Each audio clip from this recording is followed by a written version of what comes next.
Są jakieś zapisy? Hello, Diablo community. Welcome to another Diablo IV developer update live stream. My name is Adam Fletcher. I am the community lead for the Diablo franchise, and of course, I'm joined by some special guests here today. I'm joined by Dan and Madeline. Do you guys want to introduce yourselves? Sure thing. I'm Dan Tangway. I am the lead designer for Season 3, Season of the Construct. Cool. And I'm Madeline James, and I'm one of our quest designers on Diablo IV. And what you guys probably don't realize is, or maybe you do, if you watch these streams often, you'll most definitely realize we're in a completely different set today. Yep. We're actually live from Albany, New York, at Blizzard Albany, and we're doing the stream up here. And so now we have two different sets. We have one in Irvine and one in Albany, and we actually have another guest that will be joining us today. And it's a very familiar face to all our live streams. That's Mr. Adam Jackson. He's live from the Irvine studio. Hi, Adam. Good to see you. And we'll be talking to you soon because we're going to be talking about balance and classes. Nadal We'll be joining Adam here shortly. But we have a lot to talk about. You know, a lot with Season 3. We announced it earlier this week.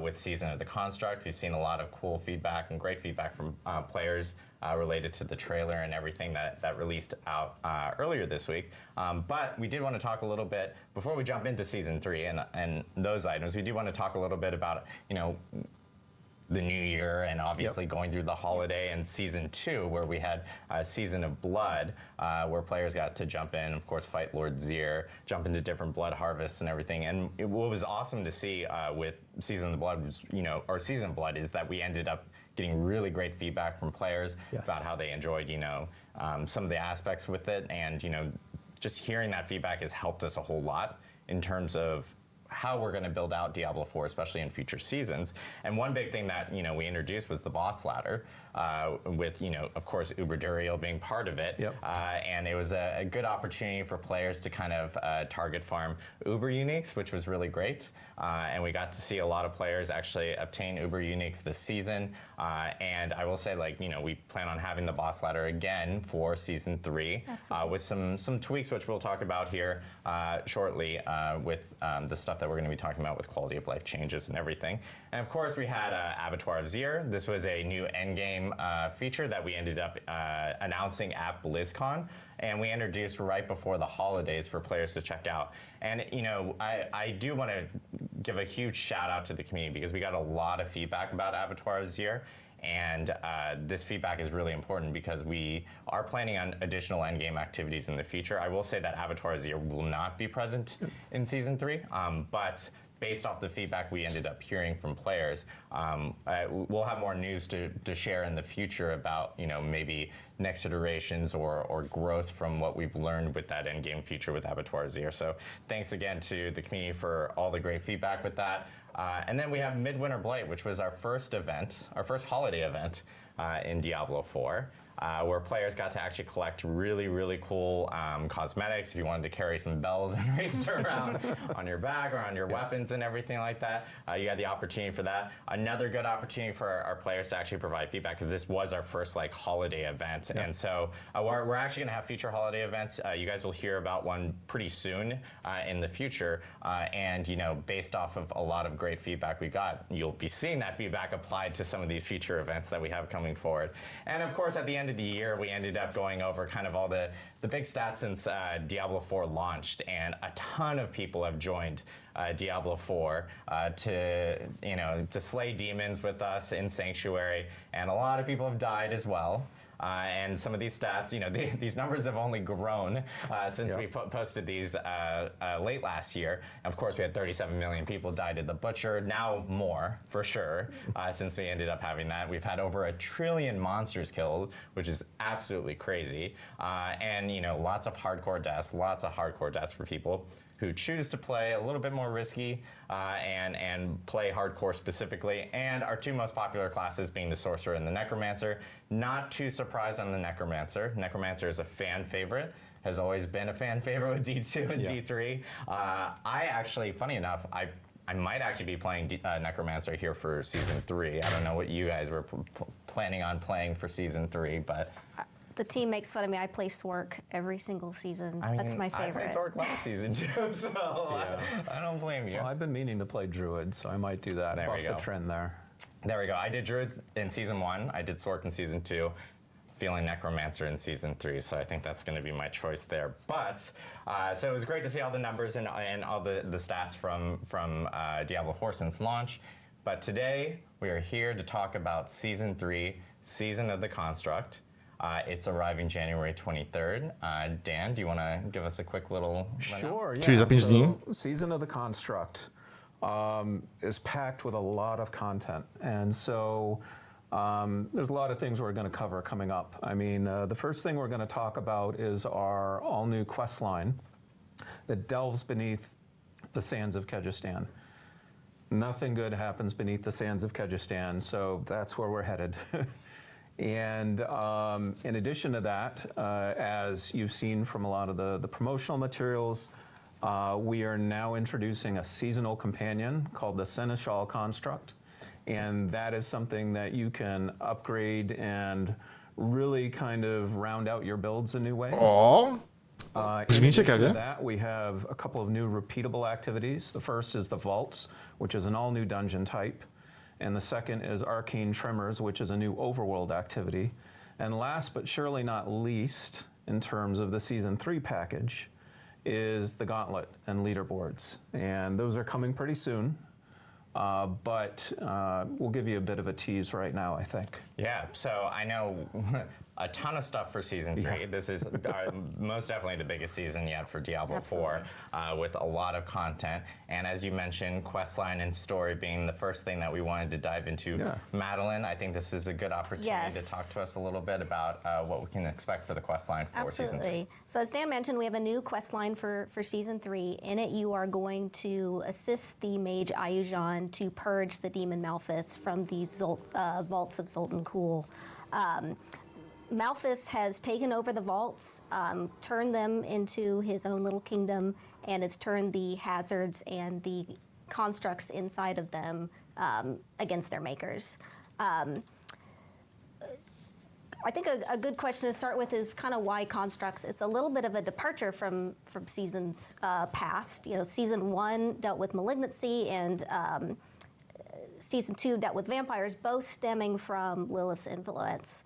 But Sanctuary is such a big place, and so many different stories and lore, where present-day Sanctuary is kind of the Dark Ages. We've had, thousands of years of different technology and magic, and this is one of those stories.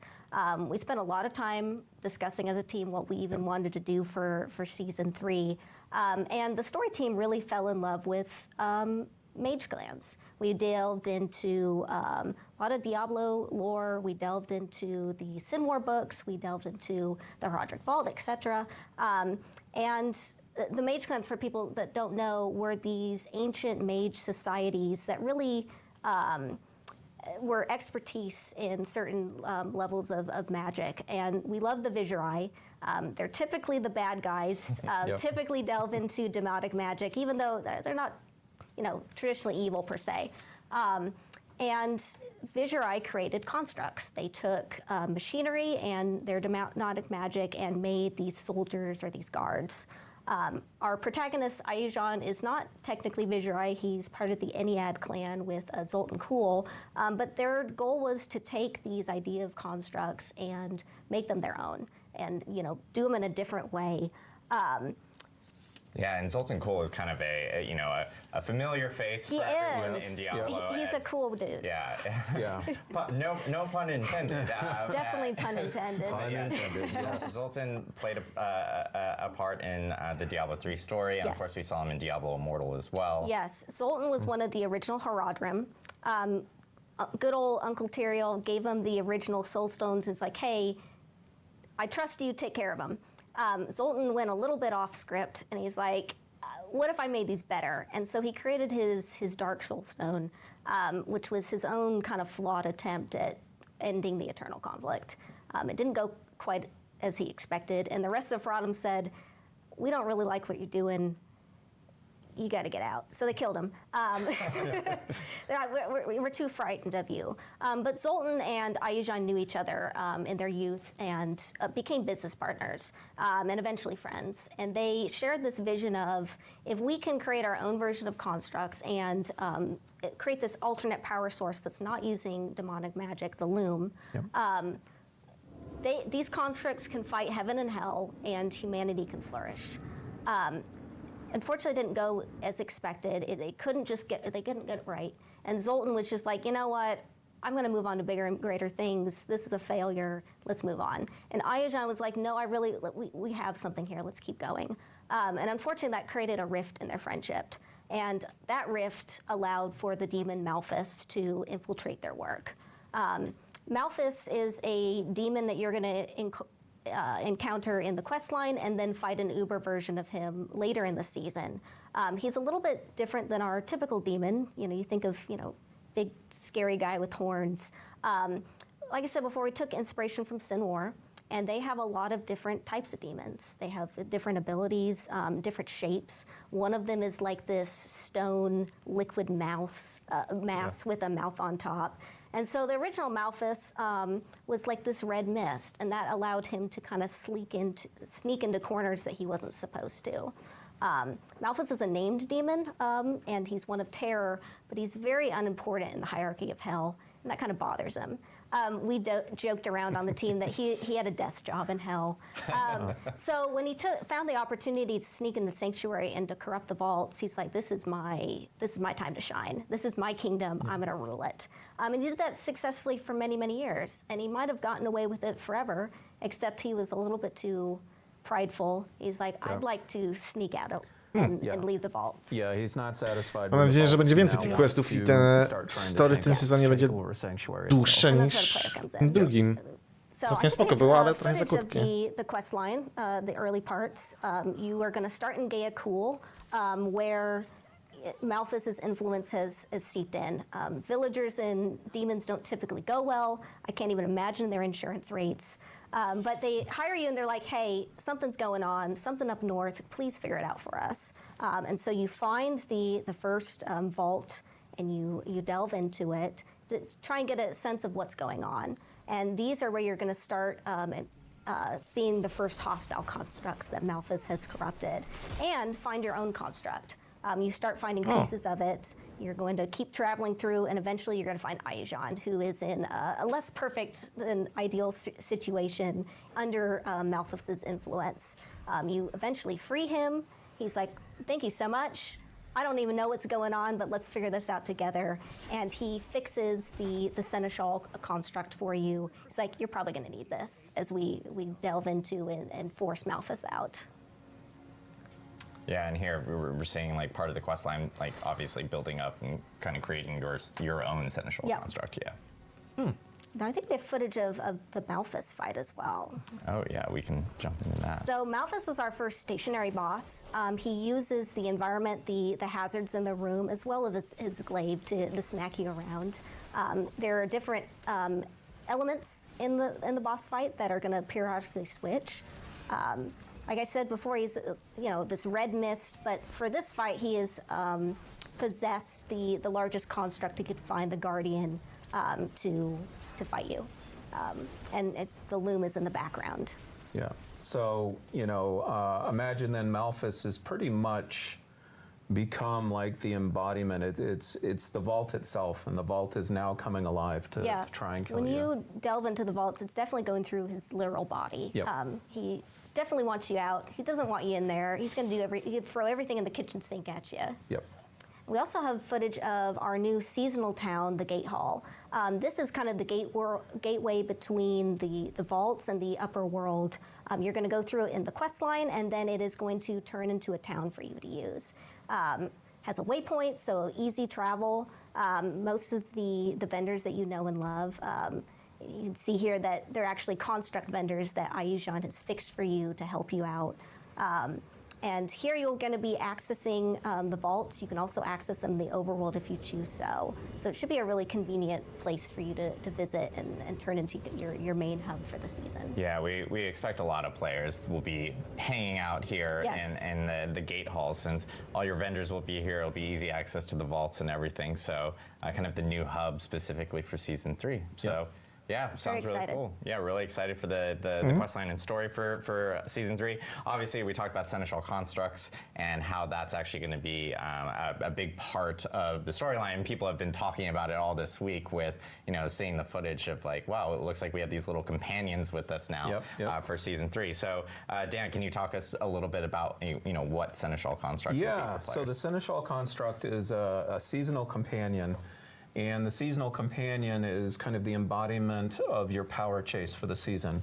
So every season we try to develop a new type of power chase, and power is really important to our players. Obviously this is a game about becoming super powerful and killing lots of demons, and we're always trying to find new ways to do that. So we really wanted to stretch ourselves this season and find a way that players hadn't seen before.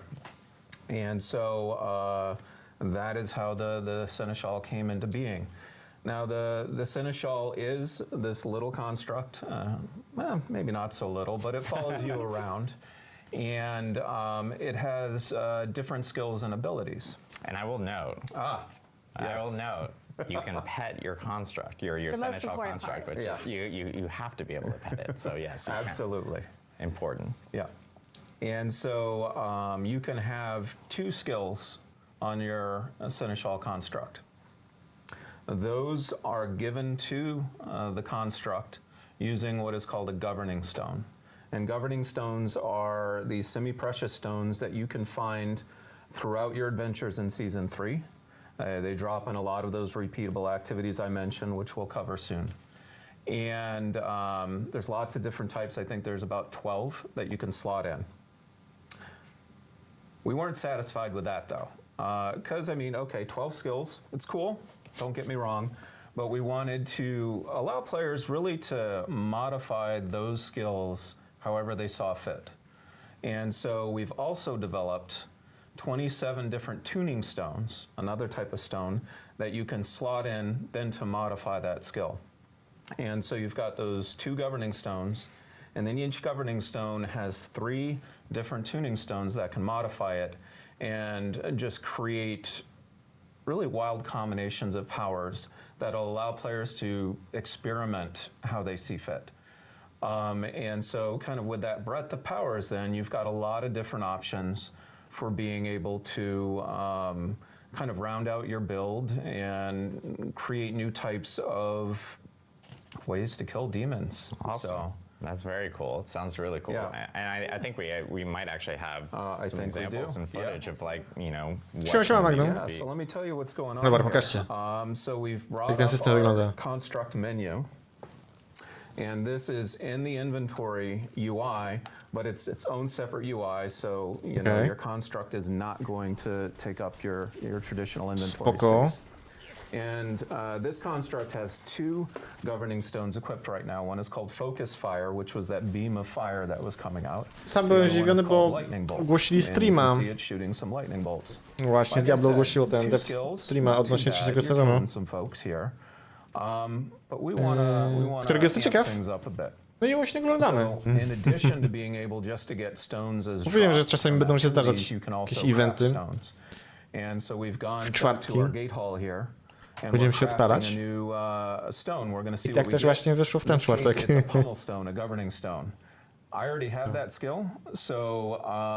Wczoraj jak wróciłem, tak przeglądam, mówię,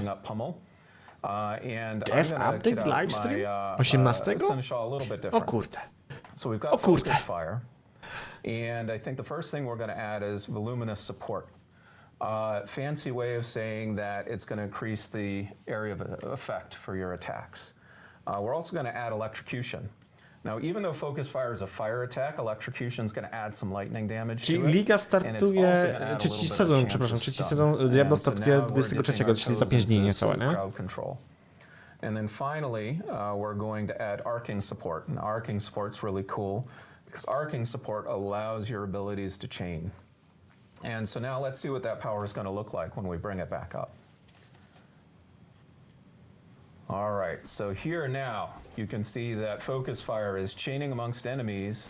You can see that some of them are getting stunned, little electricity around them, and it had a bigger area of effect. Similarly, if we were to apply some of these to the lightning bolt attack, let's say we gave it multi-shot in that arcing support, now it can just blast through enemies.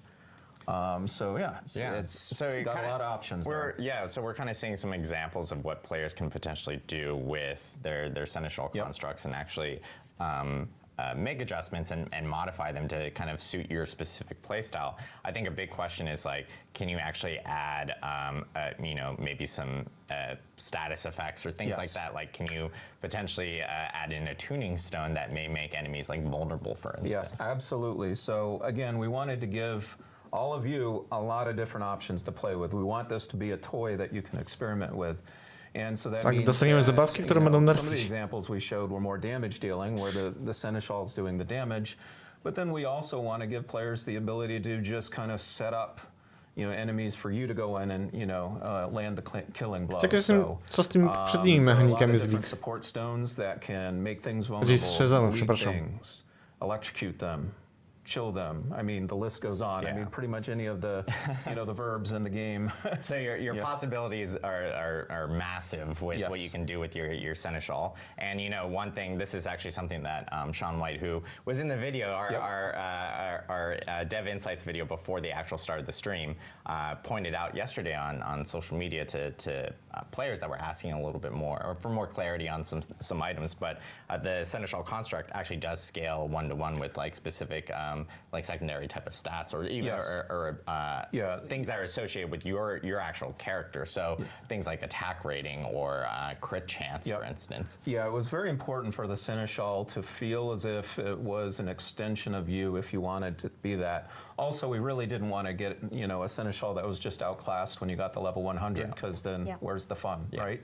So yes, absolutely, the seneschal will become more powerful as you become more powerful. Awesome. Yeah, so seneschal constructs obviously playing a huge role, and with the construct and you now being able to customize and change things up for how you want to play, there's new challenges that are associated with the season 3 season of the construct, and one of them is vaults, which I know we do want to dive a little bit more into specifically. So yeah, do you guys want to talk a little bit more about vaults? Sure. Vaults are a new dungeon for the season, and we have 4 types of vaults. Like I said before, they are this extension of Malphas. And because of that, he has turned the hazards inside of them into enemies in and of themselves. We wanted to explore the fantasy of an environment that was hostile, and it was ready to kill you often, and so they're filled with hazards that, spinning fires of death, floor plates that come alive, arrows that shoot out of the walls, and with our construct enemies. I think we have some footage of the vaults as well to kind of walk you through it. So yeah, constructs in them per usual. These, because they're so hostile and dangerous, we wanted them to have a good, be lucrative and be risk reward. So we have a lot of different loot. I think a little bit later in the video, there's like an explosion of gold, and that's just going to be common. And our dungeon designers, typically with the dungeon experience, you get a pop-up and you're like, okay, it's telling me to kill all the enemies, I know what to do. The dungeon designers wanted to explore a little bit of I'm not sure what I'm going to be experiencing, I have to go find my objective. And so objectives are vague a little bit on purpose, but typically vaults end in this, what we call informally as a death room, a danger room, where everything is being thrown at you, all the traps from the vault accumulated in one large room. So yeah, we're really excited it's a bit of new gameplay, dodging traps, and this is one of the danger rooms, for example. Yeah, we're really excited to get people to dive into this and experiment. And obviously with vaults, tons of traps here. Yes. I know that there's some gameplay associated with kind of avoiding them and rewards associated with those as well. Yes, absolutely. So certainly Madeline has outlined a lot of the risks associated with vaults. I mean, those hazards are going to be pretty unforgiving. But if we're putting a lot of risks in front of you guys, we want to make sure there's a lot of rewards too. So you saw a little bit of it already with like some of the basic chests in the vaults have been souped up, so they're more rewarding than those chests you'd find in other dungeons. But there's another mechanic at play too, and that's called Zoltan's Warding. So as you enter a vault, after you've cleared some of Malphas's influence out of the vault, you can find the statue of Zoltan Cool, because of course Zoltan Cool. He has to have a statue. He's got to have a statue in every Zoltan vault. Cool jest cool. Right? So if you're able to find a special, it's called a Pearl of Warding, you can offer that to the statue, and in return, the statue is going to grant you Zoltan's Warding. This is a buff. It doesn't really help your combat too much, but what it does is it gives you additional rewards, and you can see right there, there's kind of that glowing one to the side with the icon. That is a ward-woven chest that contains extra rewards if you're able to keep that buff. And so as you get better and better at the vaults, you're going to start basically challenging yourself to keep the buff. And you keep the buff by avoiding the hazards. And so the gameplay really becomes focused on trying to make sure that you're moving as cleanly as possible through the vaults, in addition to fighting the enemies in order to get the highest payout. And I if you make like mistakes, like I know I will make mistakes. Yes, like I will too. I am a person that gets hit by like every single trap under the sun. Are there ways of being able to like help mitigate like some of those types of mistakes? You can have multiple stacks of buffs. So one pearl is, I believe, 3 stacks. Yep. And so if you want to go grind the overworld activity to get the pearls, you're like, okay, I have a bunch of stacks, I have a really good chance. And if you don't make it and no stacks left, there were 2 chests at the end, you still always get a loot, but the super great loot comes from Zoltan's Warding. Yep. Got it. So yeah, so there are opportunities for players to actually get multiple chests. Yes. And you can actually have multiple stacks of warding to essentially create a buffer if you know you're planning on playing a little bit more sloppy. If you really want to brute force your way through, you can, but you've got to invest a little more time. Got it. No, that makes sense. That's great to know. And like I guess with the pearls and the overworld activity, I know that has like. To earn those types of buffs, like how do players actually end up doing Right, so that's our second repeatable activity that I'd mentioned, which is the Arcane Tremors. Ooh. And so Arcane Tremors is a new type of overworld activity that's really localized around the entrances of the vault. So remember how we were talking about Malphas, and Malphas's sights have become grander now that he controls all the vaults. And so all the constructs are starting to spill out into Sanctuary and cause trouble. Additionally, some new types of hazards have unearthed and are starting to appear around the vaults. And so it's your job to every so often go in and beat back all these construct invasions or incursions, essentially, that are creating the tremors. And so I can talk a little bit about this activity. We can queue up some video for that too. And so here you've arrived and you see basically a roaming band of constructs. And obviously it's your job to go in and kill them and send them back to where they came from. But that's not all you need to do within this activity. What you're looking to do to really advance the activity is look for these cores that you can use to draw out Malphas's most powerful lieutenants. And so you're getting Mam wrażenie, że te aktywności są strasznie podobne do tych poprzednich, z drugiego sezonu. And if you collect enough cores, you're able to deposit them in a brazier, inne which mopki you w can końcu see są. on screen here glowing. And the brazier is a signal that you are now challenging one of the heralds of Malphas. And the herald of Malphas you see appearing right there. You and hopefully a bunch of other of your friends will, gang up and defeat the herald of Malphas. Get some cool rewards in addition to those pearls that we were talking about before, which you can then use to supercharge your rewards elsewhere. Awesome. Yeah, and I know like this being an overworld activity, one thing that, and this is based off of feedback that we've gotten from the community as well, even with season of Blood, there was Blood Harvest, which were overworld activities, and now there's kind of activities everywhere.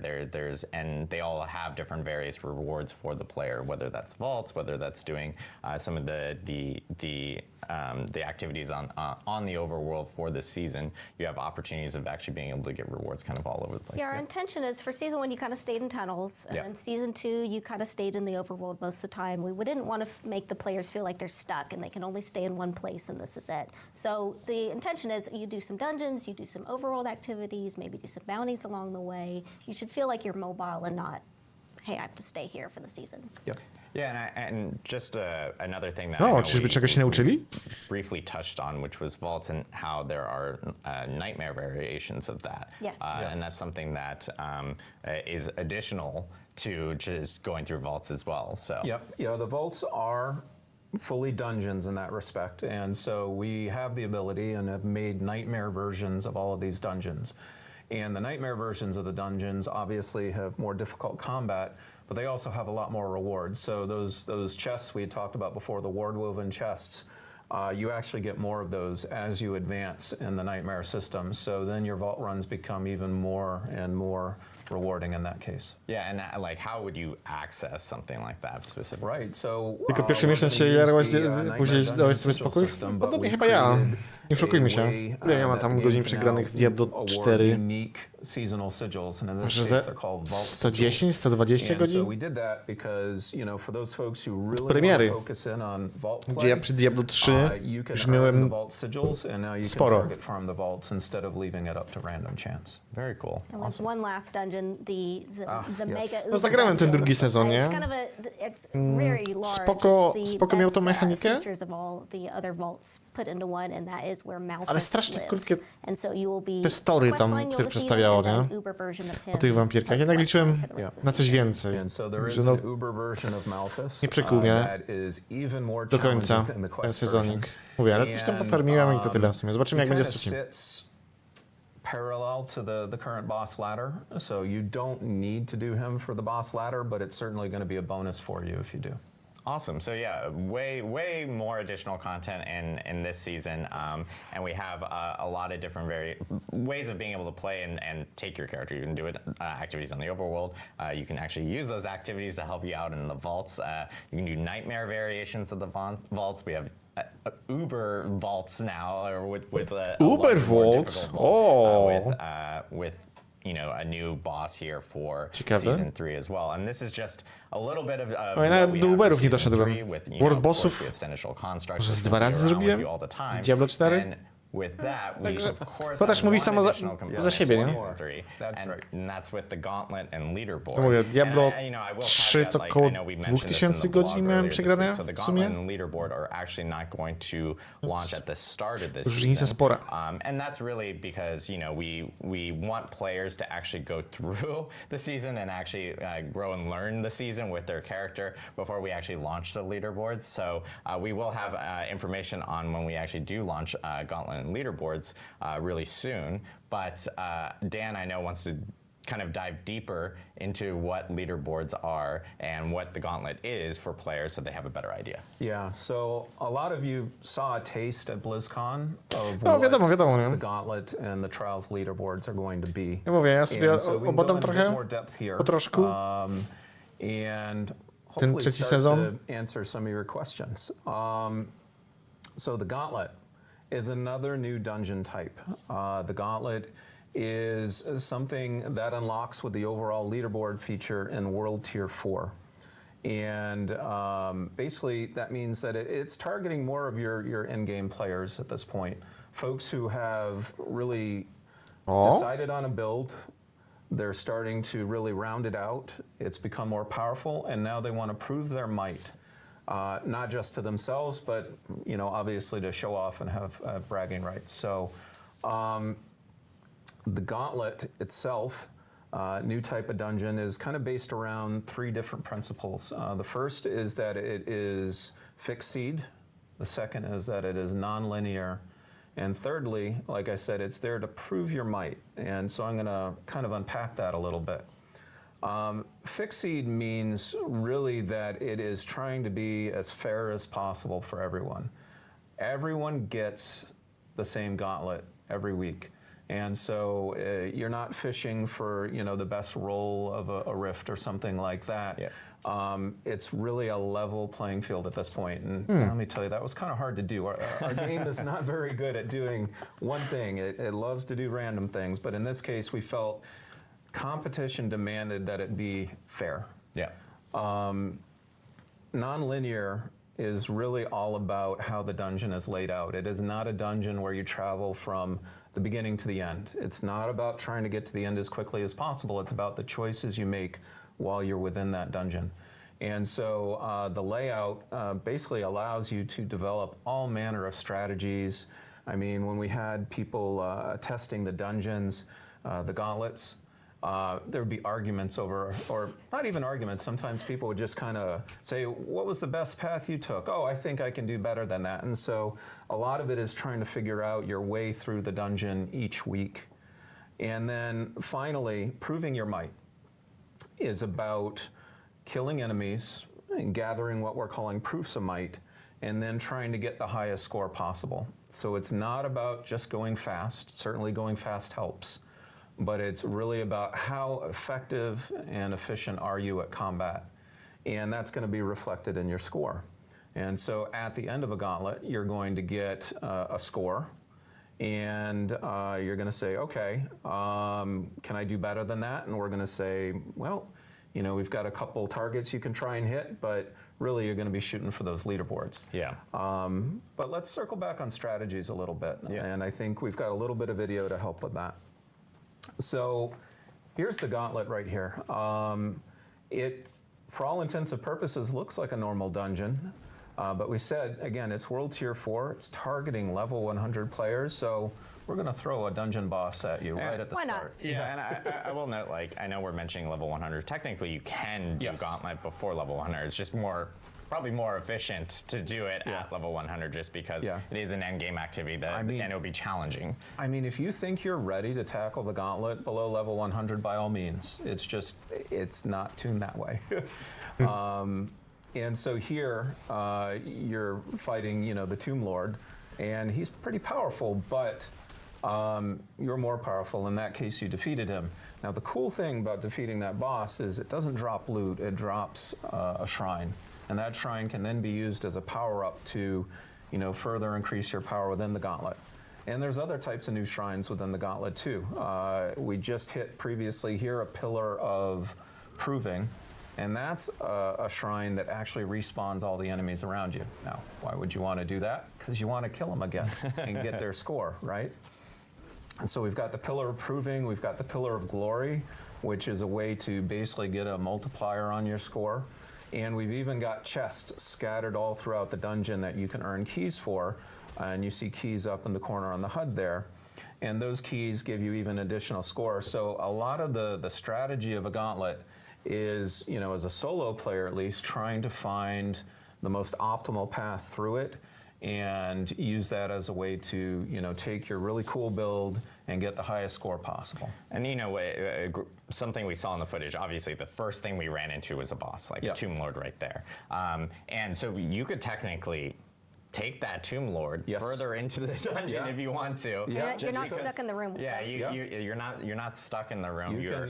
You can draw that Tomb Lord right next to another shrine and do a combo and then start building up even higher score. Exactly, and so that's the thing I think with gauntlets, like we're going to start to see some really, and because they change weekly and these leaderboards will be weekly, we're going to see players kind of create different combinations of what's the best way of optimizing for the best score possible, you know, taking advantage of the shrines, taking advantage of the chests, taking advantage of, like, should I drag a bunch of enemies over here just because I know I'll have a shrine ready and stuff like that. So it's going to actually be really interesting to see, and I think it adds even more complexity to the idea once you start adding additional players to it as well. Yeah, no, we had a lot of fun testing this, especially in parties, because parties can then start dividing and conquering what you need to do in order to get that high score. And so we expect party scores to be, frankly, ridiculous. Parties, got to play with friends there for that and stuff. And so I know with leaderboards, when you're looking at leaderboards, like I think we actually have an image of the leaderboards here, just like a quick throw up here, but you can see based off of how leaderboards are, there is an overall leaderboard. For players, but then you have the ability of actually being able to filter by class, so you can see where you are within your own class. Yeah, so each class does have a unique ladder, and that's those first 5 icons you see right there represent each of those classes if you're playing solo. And that was really important to us because we were talking about that component of fairness that we want. To make sure that the competition is a level playing field. We understand that a ball lightning sork, for example, probably shouldn't be compared to a rogue or something like that. And so we allow each class to compete independently. And then there are also ladders for each of the different party sizes, because obviously a Jack, four-person party probably is going to be able to cover more ground than a 2-person party. And so that actually creates 8 ladders with leaderboards right there. And then we also multiply that by 2 because we have separate ladders for our hardcore players, because they are, well, they're competing on hardcore mode. They should get their own ladders. Exactly, exactly. And then we also have filters and leaderboards for the different platforms. Yeah, so you can actually compare yourself. If you're playing on Xbox, you can compare yourself to other players on Xbox. Same thing for PC, which is great to see. Like, we have the option of being able to kind of really filter out and see where we stack against other players. Coś ciekawego? And that all gets rolled up into a global leaderboard as well. Dostaniemy jakiegoś peta w tym sezonie trzecim, który ma nam w czymś pomóc, w czym jak to będzie wyglądać. Jakiś nowy typ dungeona będzie. Yeah, so it's catered and customized. Story to zobaczymy, to wiadomo. Pewnie będzie znowu krótkie. Leaderboardy dodadzą teraz. Jest jakiś taki gauntlet. To dla osób, które w sumie wymaksowały 100 poziom. Takie dodatkowe challenges. I te specjalne volty, nie? W których jak utrzymasz takiego specjalnego buffa, czyli ominiesz wszystkie pułapki idealnie, dodatkowy loot dostaniesz. Jakoś tak, no? Exactly. And so, only the top 1,000 players during a week are going to be able to get on the leaderboards. And it's going to be a pretty big accomplishment, but we got to do a little bit better than that. And so not only do we have the weekly leaderboards, we have the Hall of the Ancients, which is the top 10 players from every ladder each week get written to the Hall of the Ancients. Now, zobaczymy, wszystko wyjdzie w planie, jak zwykle. Ja na pewno zerknę. Trzeci sezon. Znowu mnie ten pseudo-story zaciekawił, sezonowy. Bo będzie dotykać trochę Zoltana Kula. Even if you come back like in a later season or something, you can always go like, trust me, I know what I'm doing type of thing. Yeah. But we've got some additional rewards too. We've got some neat cosmetics for folks who, maybe don't hit the Hall of the Ancients, but they hit another threshold on the leaderboards. And we've also introduced another type of reward called seals. Now, I like to think of myself like I could compete, but I know better than that. I am never going to be ranking on those leaderboards ever. And so the seals are meant for players who just, not ready for niczego więcej ode mnie nie dostaną. And so what the seals are is, let me describe it this way. So we've got chyba, że dodatek, ale jeśli to będzie kosztować $100, no to podziękuję. And so as you get better Zostało mi z 3, oczywiście, że tak. Nie, no, tak jak już mówiłem wcześniej, jak chyba ciebie nie było, w porównaniu tak czy siak do Diablo 3, Diablo 4, to w Diablo 4 to mało gram. Przy Diablo 3 to już miałem setki godzin przegrane. According to the game, to be able to compete in the leaderboard. So for myself, I'm patrząc od momentu, kiedy Diablo 4 wyszło, no to już masakra. Kiedy Diablo 4 wyszło? Seal of the Worthy is still something that's pretty cool that you can display to other players to let them know that, you're still pretty good at the leaderboards. It's just maybe you're not on 6 the leaderboard czerwca. itself. To I believe in you, Dan. Yeah. We believe in you. Yeah, 7 miesięcy. Belief is great, but I know my limits. So Yeah, so lots of cool stuff Ale for season czekam na 3. dwójkę. Gauntlet being a huge part of it. As we mentioned right at the beginning, that Gauntlet won't be at the start of the season, but we do plan. It is a season 3 thing. It is coming in season 3. We just want to make sure that players can actually grow their characters. No pewnie jak będzie jakaś nowa liga, no to też pogram. Speedrun type of thing, just to jump into Ale to Gauntlet, chyba jeszcze nie especially on the teraz, first nie? week of Gauntlet, if we were to have it with the launch of the actual season. So players will hear more news about when Gauntlet actually hits really soon. We'll have information on that, and we'll be sharing that with players. Myślałem But pewnie też za thank parę you guys miesięcy. for sharing a little bit about some of the season Absolutely. 3 W sumie components. pewnie 2 Of course, albo with coś. a new season, there's a new season journey, and there is a new battle pass. There's a lot of feedback that we got from players, 4 and some myślę. data that we actually saw from players related to season journey and some optimizations that we've kind of made to make it a little bit more friendly, a little bit better for players specifically. I know one big thing No, widziałem that parę w we sumie. ended up hitting on specifically Pewnie was, jeszcze z 2, for albo instance, like 2,5. Aha. one of the components for season journey last season Nie wiem w was sumie, like, kiedy hey, wystartowała do you końca. need to kill 10 people in PvP, Obecna. which made it a little difficult for some people, and we even saw that in some of our data from players. We're looking over the data. We're listening to your feedback, and PvP objectives just aren't that popular, and so because we're always keeping an eye on improving the game and improving the objectives for the season journey, we decided to modify some of the PvP objectives that exist. And then there's one in particular that we ripped out. It just had such a low completion rate.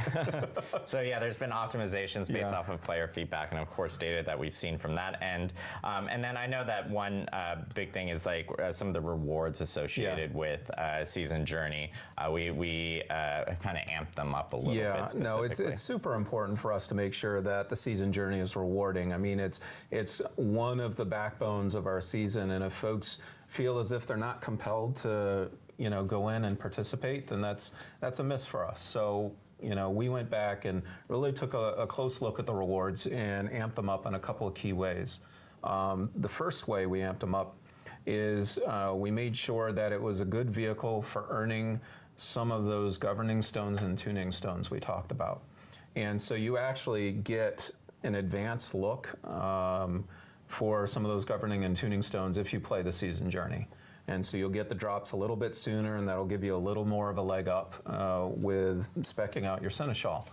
The other thing we did is we looked at those later chapters, Champion and Slayer and Destroyer, and we said, wow, those still don't feel rewarding enough. I mean, we're asking players to do a lot there. We're asking them to go into the boss ladder, defeat bosses, really invest a lot of time. So we wanted to make sure those rewards felt meaty.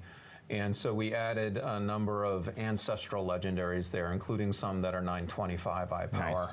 So hopefully that will be something that folks will really enjoy, and get more folks wanting to take that journey through the season. Also, something slightly related to season journey and feedback is we got some feedback that previously for our quest lines you had to complete certain levels of season journey to even progress in the quest line. Got a lot of feedback. People didn't like it. We don't want people not to feel good with it. So starting season 3, you can just do it start to finish. There's no season journey break. Spoko, czyli nie będziemy zlokowani tymi zakichanymi chapter 3 of the season journey. Yeah, most definitely. Zapachaczami. And again, Faktycznie w sezonie drugim to mnie trochę wkurzało, że musiałem coś zrobić, żeby odblokować dalszą część questa sezonowego. To jest spoko.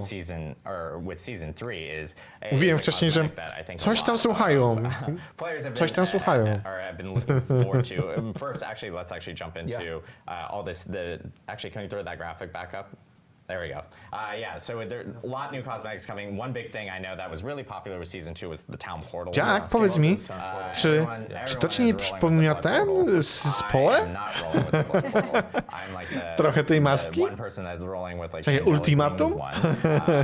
if there's other people like that, like shout out to those people. You're part of my crew. But there are also cool new skins and of course new emotes that are coming with the new premium battle pass for season 3. And then one item that I think we actually haven't really added to since launch is emblems specifically. Yep. Emblems are kind of like on your character title or on your character on the character bar for your screen. I have been rocking the Tree of Whispers one for a long time. I'm going to put it into retirement because we are adding new ones here. I believe we're adding, I think it's 3, I believe. Yeah, for this so season. you will get 2 new emblems per your adventures in the season journey, and then 3 through the battle pass. Awesome. So yeah, we're No dobra, no to jest adding jednak nie jest emblems. That's troszkę something inne. that people were asking about because we've always had the 3 Ale tak mi się at skojarzyło. launch. And so this now gives you the opportunity of actually collecting additional emblems in season 3.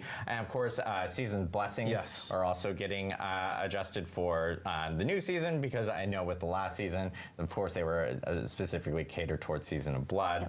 This one is, of course, being updated for season 3, including items that affect like tuning stones, for instance, specifically for players. So season blessings will be getting updated for this new season. And then I know that one thing that people, and something I mentioned in the beginning, which is the boss ladder items, that is most definitely coming back for season 3, so players can expect to have the opportunity of being able to tackle through the boss ladder. And we actually do have some optimizations that we'll be talking about here really shortly related to being able to jump into boss ladders. So yeah, lots of stuff for season 3. Yes. It's a big Tons season. of stuff for season 3. Yeah. Biggest season yet for Diablo IV, and you know we covered a lot. I'm looking forward Mam to wrażenie, że jumping in. It jak sezon begins on drugi wychodzi, January to samo mówił ziomek. 23rd, where players will be able to actually jump in and create new characters for the season. So Dan, Madeline, thank you guys so much. Oh, you're welcome. Really appreciate it. Yeah. And then I know for the next part of our broadcast, we're actually going to use some amazing tech. First time we're doing this because we now have 2 different sets. One here in Albany, which is themed like Cathedral of Light. You know, we're in a colder environment. It is cold outside in Albany. I'm not used to that as a California person. Yeah, I'm sorry about that. I landed, lots of snow. But it's like Cathedral of Light, Fractured Peaks, you know, kind of feeling. And of course, we'll be going to Irvine, where we're in like the, I hate to say the bits of hell. Irvine is not like hell, I promise. I lived there.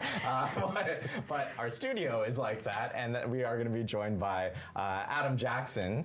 Adam, hopefully you're there. There you are. Hello. Hey, I hope you can hear me. I'm always paranoid. I can hear you live from Irvine. Cool. And Adam, you know, they always call it the Adam and Adam show whenever you and I are on. And of course, we're going to be talking a little bit about some of the balance changes coming with season 3 and what players can expect. And a little bit about some of the philosophy as well of what you have kind of, or what you want to actually present to the players of what they can expect going forward, especially with Gauntlet being involved. So do you want to take it away? Yeah, totally. Got lots to talk about today, so I'm pretty excited. So I'm really going to be going over 3 different major topics today when we talk about what's coming in for Season 3 and beyond. So the first one is, I think, what everybody expects. We have some new class updates coming. A little bit of a caveat here, though. I'm not going to be going over every single note or every single update, but I am going to give you kind of a high level of what's coming for every class. But you'll definitely find out some more stuff when you look into the patch notes and see other things we're doing. And patch notes are going to be coming out very soon, like tomorrow. Tomorrow, actually, yeah. They're coming out tomorrow. So No, players can czyli expect to patch see notes them jutro tomorrow. dostajemy. We'll give you a preview today, but you'll see the full patch notes tomorrow. Correct. So it'll be a preview, but you know, you'll still get an idea of kind of what we're thinking and what we're doing. Next, I want to do a brief explanation of kind of how we currently view class balance. You know, the game's gone through a lot. We've been out for a little while. We also have the Gauntlet coming. So, you know, a lot of changes coming, and we're going to be adapting to it. And then the last thing is kind of a roadmap for our plans for seasonal updates going forward. I kind of want to give people some more concrete ideas of when we update and how we update. So first, we're going to start with the class updates. So first, for the Barbarian, we got a few things going on. The first one is some big improvements to charge. You know, right now, charge is, you know, you need a bunch of different legendaries and other effects to make it really kind of sing and be powerful. And we're going to be moving a lot of power He's going to to do a baseline lot skill more for damage now? legendaries and other effects. It's going to do a lot more damage now than it did before. We might be insane, but I think it's really cool, and so we're going to do it. But you can see here, kind of season 2, what the damage numbers look like. You know, did like 1,200 in season 3. It's like 12,000. More power. You know, like 8x or something like that. So it's going to do a lot of damage now, baseline. Of course, legendaries are adjusted to compensate, but yeah, you should have a lot more fun with it out the gate. We're also doing a lot of buffs to key passives, such as Walking Arsenal, to kind of keep them up to date with the one that most people pick, that shall not be named. And then also we're adjusting a lot of shouts. You know, we got a lot of feedback that players don't really like feeling kind of mandatory that they put all the different shouts on their bar. I played a barbarian last season. I know how it feels. So we're trying to kind of walk this line where we want it to be funny. Devsi grają we własną grę? On your bar, but it's not required, and you kind of feel like there's good reasons not to. So we've done some changes there. And, you know, if I were a betting man, I'd say I'd put my money into, you know, charge and maybe some key passives as far as things that I think you'll be happy to see. So I think you'll be kind of happy with our changes there. You know, Adam, whenever we have you on, you have to talk about class stonks, and this is class do like stonks. my stonks. Yes. So next, let's go over to the Sorcerer. Again, these aren't all the changes. These are just high-level stuff. First one is, you know, we know that Sorcerer players have kind of had some pain trying to apply vulnerable to enemies, so we're giving it to Lightning Spear now. So just baseline, Lightning Spear, when it crits enemies, will now make them vulnerable. So you have another avenue that isn't Frost Nova to consistently apply it. We also have some buffs to various Paragon legendary nodes that you can look forward to that kind of open up or make some things stronger. And last but not least, for you Meteor fans, Meteor build is getting quite a few updates and buffs across the board. We also are giving them a new unique that kind of changes how you think about it and how it plays that I'll be showing off in a little bit. So can't wait to see it. It's so good. It's so good. Yeah, totally. So again here, Meteor players and Elemental Summoner players, like the ones that like to use the different conjurations, we got some stuff there in the legendary or the Paragon legendary node space that should make you happy. And next we've got the Rogue. Tak jest. So we've got quite a few changes coming to the Rogue. There's a lot of buffs to really underuse skill upgrades. You know, a lot of people use Twisting Blades and Poison Imbue and things like that. And we're really targeting some of the things that people aren't using so much and giving them some love. In particular, we're targeting range builds to make them more viable and fun. Jack, upgrade'ują range buildy w regalu. Is getting a bit of a rework and a lot of stuff coming for things like Penetrating Shot and stuff like that. And we're also updating pretty much all the range uniques, including Windforce, Skyhunter, and Eaglehorn. They're going to be quite a bit more usable and powerful, I think. So here, again, some buffs coming really to range builds in general, and also Caltrops, which is a bit of an underused skill that we're giving some love. And then we got the Druid next. So here we've got some buffs coming to various spirit boons. Ja was moment muszę jednak zostawić. Odpalę sobie strumyka na telefonie i zaraz do was wracam. The amount there is being increased by a lot. You can see here in Season 2, it gives about 300 at this level. And then Season 3, I think it's doing about 4x what it used to. So some big buffs coming to various spirit boons that are underused. And then also Rabies is getting quite a few upgrades. We got a new legendary coming in for Rabies. That's pretty neat. And then we also have a buff to enhance Rabies. So for all of you that love spreading your poisons among enemies, you're going to be a little bit happy in Season 3. So here again, we got some buffs. I put Rabies here, but also Lightning Storm, and we'll be showing off a new unique there too. I'm actually probably going to play Lightning Storm in Season 3 because it's got a really cool unique coming that we're going to so you'll have that to look forward to. Yeah, I'm so excited for you to show these uniques. I think people are gonna probably cater their builds for those classes to some of those uniques. Yeah, they're pretty. I mean, we have uniques coming for every class. We're just gonna be showing those two off today. Again, not everything, but they're pretty cool. Last but not least, we got Necromancer. So Blood and Iron Golems. So fun fact for those of you who didn't know, but the Bone Golem, when it attacks enemies with its normal attack, it actually cleaves and hits nearby enemies. And the Blood and Iron Golems didn't, and they were very jealous and unhappy. And so we just decided to give it to them. So now all your golems, your golem friends are going to AoE cleave when they attack. I didn't put in a note here, but also just golems in general are getting some buffs. And I think we even some other minion buffs across the board. But you can see those in the patch notes. And then a quality of life change coming is that Bone Prison, friendly players and your minions can now move through them. You know, we've seen some situations, I know I've played it, where you'll bone prison an enemy in your minion build, and then your minions actually can't get to the enemy, or they want to go somewhere else, and the bone prison actually blocks them. So now you and your friends will just be able to go through it. It'll be a lot more usable. And then we got a lot of bone spirit upgrades, including a redesign of one of the aspects, which is the aspect of Swelling Curse. I think bone spirit players are going to be really happy.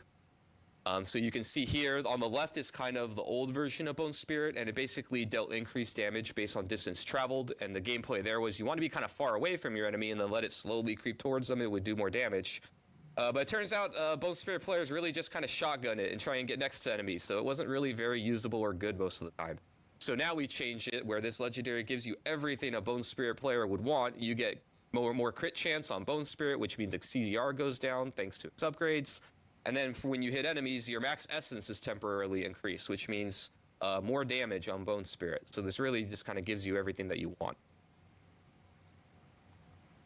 And so here again, we got some buffs coming to Bone Spirit and to Golems for the Necromancers. So if you use either of those, I think you'll be eating pretty well this season.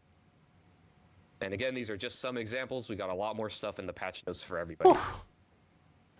Next, let's go over the couple of new uniques. So the first one is that Starfall coordinate. Ooh. So this unique is the Starfall coordinate. It basically being like a spender skill into a charge-based skill. So now you can actually run meteor with other things like fireball or incinerate or firewall, and it makes it into a very powerful cooldown-based skill that summons a bunch of meteors. It also synergizes with your enchantment.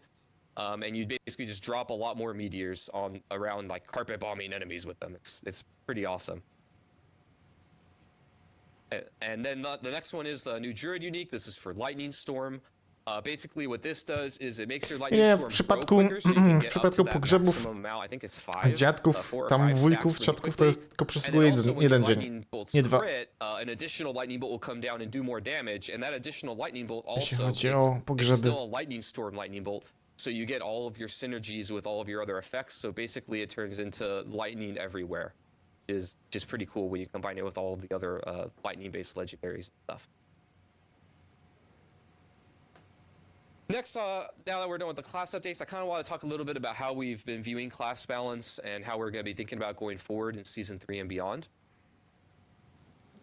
So one of the things that we've been talking about a lot on the team is kind of thinking about how should we be updating the game when it comes to buffing and nerfing classes and builds, and then also how often should we update it. And I kind of want to get a little into the weeds here to understand where we're coming from. So first is that we want to balance kind of two competing concepts that are always at odds with each other that we believe players want that really make for a fun game and a fun experience, particularly in Diablo IV. But this is honestly kind of true for most games as far as when they update when it comes to balance. So the first one is we believe that players really want to feel like you all can have fun with powerful builds that you discover. Kind of a core part of playing these games is you think outside the box, or you discover something, or maybe even you follow a guide, but you find something that's really cool and awesome, and then you want to go wreck demons and kill stuff with it, right? You want to feel like you have this sense of permanence where you can make something that's going to be cool, and you can go and have fun with it. But then on the flip side, here we also believe that players want the meta to refresh, so that the same things aren't obviously the best choices forever. Right? Looking back at Season 2, easy thing to point to is Ball Lightning, right? Ball Lightning was really fun and awesome. Newsflash, it was also kind of bugged. But, during Season 2, a lot of people had a lot of fun with it. But we believe that, if we just kept things like Ball Lightning or Hoda Barb or these things that are really powerful for many seasons over and over, not only Sorcerer players in the case of Ball Lightning, but even players of other classes would start to feel this kind of gravitational pull and a lot of pressure to play the things that are obviously more powerful than other things. And then players would start to feel pigeonholed into being forced to play very specific things. And so kind of this dichotomy of these two competing factors where you want to have a sense of permanence and finding things and having fun and not being afraid that Blizzard's going to take it away from you, but you also want to have a sense of, the same thing isn't strong forever, and you look at the leaderboards or you look on forums or wherever you look for your feedback, and everybody just is playing the same things, and you feel like not everything is viable, right? So in this vein, some of the larger changes that you're going to see in Season 3 that are kind of bug fixes or nerfs, and before a lot during BlizzCon and before we've talked about how you want to give players a heads up of what's coming. So these are the things you're going to see at the launch of Season 3 that are kind of they're having their power lowered. The first one is Rogue the Vault Twisting Lightning Blade? enchantment, or enhancement, sorry, is causing it to deal well. Rogue exekował Too much bądź damage, obviously. nie The nerfy. rogues have Dałeś also been mi getting extra buffy. combo points via very specific unique interactions. That's made them very powerful. Twisting Blades, again on the rogue, and Poison Imbue have had some interactions that we're cleaning up that makes it do more damage than was intended. The Druid very recently kind of climbed to the top of the power level in the game due to kind of an unfortunate interaction with Blurred Beast, where you can double dip damage. And then really we've had a couple cases like this earlier in the game, so we're redesigning this legendary power, where you can kind of apply a dot or some effect, and then something else does damage based on the dot, or dealing damage on something else, and then that damage double dips and then just goes into crazy town really quick. So we're nipping that in the bud. For the Barbarian, the Hammer of the Ancients, the Violent Hammer of the Ancients, which is one of the upgrades that you can get, was always being applied whether or not you had it, and we're cleaning that up. So basically everybody would always take the other upgrade, and then they were getting both. And then Overpower, this is more of an oversight, not a bug, but it was kind of just too strong in general. If you remember when Season 2 launched, we redid all the combat math in the game, and back then Overpower, nobody was really playing it, and then we really wanted to give it some love, and we definitely did. So it's a little bit too strong right now, and so it's just getting toned down. And now next I want to talk about our season roadmap. Kind of, when we were talking about how we think about how often we should update the game, we wanted to let you, the community, know kind of what the conclusions we came to and what we're going to be doing. So right now our plan is to update the game twice per season when it comes to class balance, and really just class updates. We're going to do one update at the launch of a season where you're going to see more kind of large-scale things. The meta is kind of expected to shift a little more. And then we also plan to do a mid-season update, and that'll come somewhere around the center of the season, depending on the exact dates of patch cycle. So you'll get a little bit smaller of an update there, but still something that'll, do a bunch of buffs, and we're going to detail what you can expect from these. So first, let's talk about season launch and what you can expect when a new season comes, when it comes to classes and systems, so on balance. So the first thing is we're going to be giving you some new content. You can count on this. We're going to be giving new legendaries and uniques that are added to the game. The amount that we do can be variable, but what we can commit to is that every class should be getting something new in this space. So you can expect some amount of new legendaries and some amount of new uniques that'll give you new toys to play with. Next, there are balance updates. We'll be doing both balance and design updates for all the classes. And by design updates, I mean, some more in-depth things where we change around functionality rather than just moving numbers up and down. Again, the amount is variable here. It kind of depends on the needs of the game at the time and how much other stuff that we're doing. But as a general idea, just so you can know what to expect, we plan to do many buffs to things that are underperforming, a few nerfs to the things that are really overperforming, and then bug fixes, which can honestly be both buffs or nerfs, depending on what the actual bug is. And then we also plan to do other game updates. Our team isn't really only just doing classes. We also look at monster balance and feel. We do systems with drop rates and things like that. How quickly players can get things that let them have access to different types of content, all of that. So you can expect that at the beginning of a season. And then last but not least are larger updates and initiatives, right? These aren't guaranteed every season, but we want to launch these when they're ready. These are kind of, the big things that really shake up the game and change how players fundamentally interact with things. An example of some things here, or a couple things that we did in Season 2, we updated the resistance math and combat math to the game, and that was kind of a really big change of just how players interact with monsters and how they interact with their gear and stats and how they scale things. But we also do support for other things that might not seem so obvious, like content like Abattoir of Zir, where we have to go and look at the monsters, we have to look at the scaling, we have to when they do these things. So, we support all of those larger updates and initiatives as well, and you can expect these kinds of things going forward in seasons. But again, not every season. It just depends on when it's ready to come out. And next, let's talk about the mid-season patch and kind of what that looks like. So the first thing is we want to bring back previous season fan favorites. One of the nice things about a seasonal kind of model for a game is that we can experiment with things and then bring back the things that work. So an example of where we did this before was the Malignant Reigns. A lot of the Malignant Hearts in Season 1 had really cool designs that people really liked and got attached to. And we were able to bring that back in the form of unique reigns, right? Going forward, we think that the way that we bring back these designs could be legendaries, uniques, or even other ways, right? Like we can maybe just add it as paragon nodes or passives or actives or other ways, skill tree.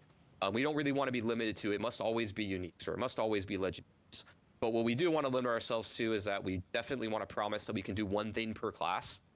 And we also think that we can pull from all seasonal designs, not only from the previous season, right? If the design of the power mechanic of a season doesn't really fit into something that's evergreen for players, then we don't want to be limited to trying to shoehorn it in. We may just bring back, you know, maybe a lot of Malignant Hearts or a lot of Blood Seals people really got attached to. We don't want to be limited to like, oh, we can only bring back 4 or 5 things, and then we can never bring more. So we're just going to kind of look like what happened in the past and people liked, and then bring some of those things back. And then the balance updates, we also want to do this in the mid-season patch. The scope of this will be smaller compared to the beginning of the season. And we also want to do other game updates, you know, like I said before, to monsters, systems, drop rates, and some of those things. We also want to try and mix in a lot of buffs for each class. And then we will be doing bug fixes, and these will be both buffs and nerfs. And we'll go into a little more detail of that in a minute. And then we're really going to try and hit this goal. No promises. These are famous last words for me. But, you know, we want to try and do few to no nerfs that really aren't bugs. And our kind of thinking and philosophy here is that we know that, unlike the beginning of a season, players spent a lot of time farming for these things. And we don't want you to be scared of making powerful stuff and then knowing that we're going to take it away if it's too strong, right? And we want to have a sense of permanence when you start a season that you can try and target something that's cool. Zrobili silniejsze niż intended i później zabrali. We need to if something's way too far out of control, particularly now that we have the gauntlet coming in. And our plan is to really broadcast the nerfs, whether they're design or bug fixes, before the mid-season update, so that you have an idea of what's coming. So może jeszcze coś tego będzie. Play accordingly. So now let's give a couple examples here of kind of, you know, if these things had existed in Season 3 and beyond, how would we think about and how would we handle these in a mid-season patch? So, you know, in Season 2, like I mentioned before, the Hammer of the Ancients, this upgrade, Violent Hammer of the Ancients, was just always being applied, right?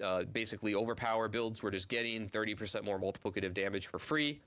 It was a bug, not intended at all.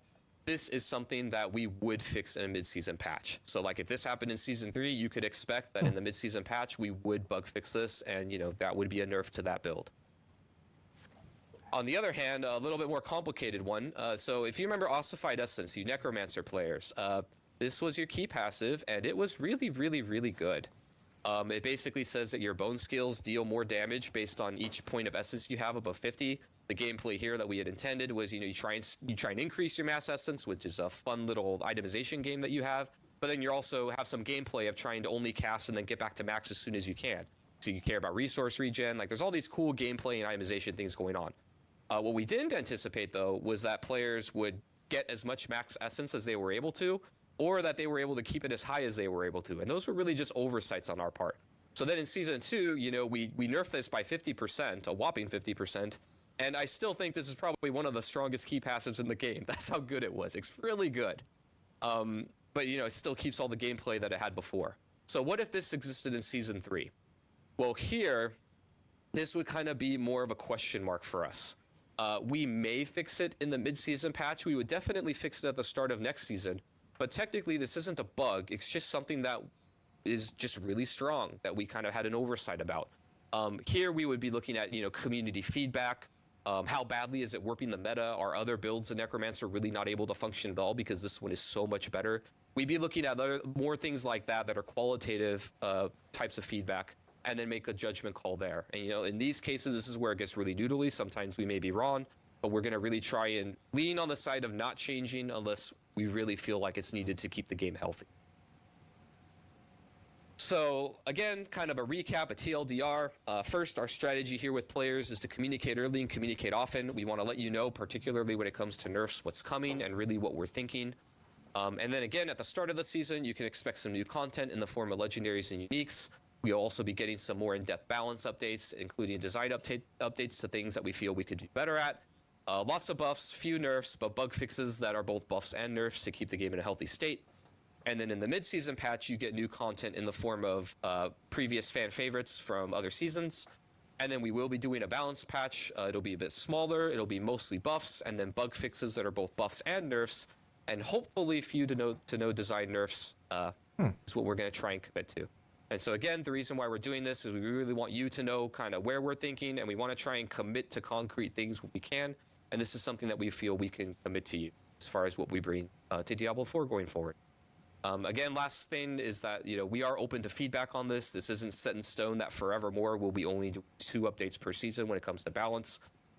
We're trying to find that right amount of time where you feel like you can experiment and have fun, but the same thing isn't strong forever. So, you know, please give us your feedback. Let us know what you think. But this is how we're going to start, and then we're going to go from here. So thank you. Awesome. Thank you so much, Adam, for going over all the balance changes coming for Season 3, along with the roadmap, which is really important. And so that's a big thing that we will make sure we do, is obviously communicate often, communicate early, specifically about all the balance changes that may occur with the start of a season, and of course with that mid-season patch. And just for like better understanding within the community, if you follow version numbers of our updates, because we usually do client patches with big patches, usually mid-season patches land around around the 0.3 variant of a patch, if you want to go specifically in that.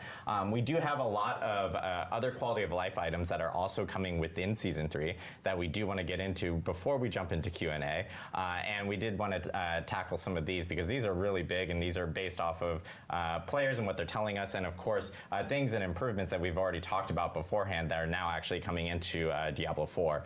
One big thing that I know that we mentioned in one of our prior streams with a campfire chat, Mr. Joe Shelley, our game director, actually brought up, which was Hell Tides. Hell Tides was, you know, something we learned within Season 2 and Season Blood is everyone really enjoyed Blood Harvest, and Blood Harvest was always up.